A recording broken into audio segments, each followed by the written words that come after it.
Good evening, class. I'm your instructor James, and I'll be taking you through our economics class, which economics is a very good subject that we encounter each and every day. And by saying that, you remember last week we talked about demand, supply, and equilibrium. What we did is that we defined what is demand. We also defined what is supply, and we also defined what is equilibrium.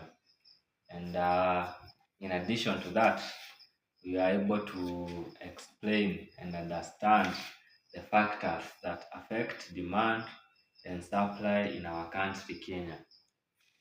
Just you have recently experienced some of these factors. For example, global conflict.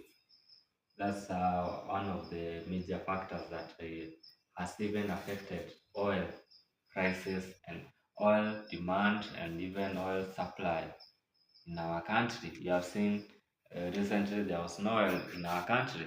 That is because of global conflict. Another factor that we can all remember very well is technology. Can also remember income.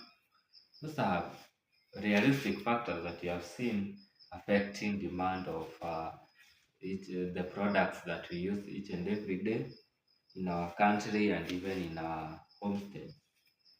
So today's lesson will be more in-depth and will bring more understanding about what we talked about demand and supply and also equilibrium. I'll be using my teaching aids here. These are clear charts about what we'll be going through. And briefly, to introduce what we'll be going through, we'll be learning about the demand curve, the supply curve, and the equilibrium curve. At the end of the lesson, every student here will be able to understand what is an equilibrium curve, what is a supply curve, and what is the demand curve. Another objective that I have is that at the end of the lesson, you'll be able to understand, to distinguish between the demand curve and the supply curve. Also, at the end of the lesson, you will be able to understand what, how to, what is an equilibrium curve, and also how to draw it and understand its context in depth. Now, let us start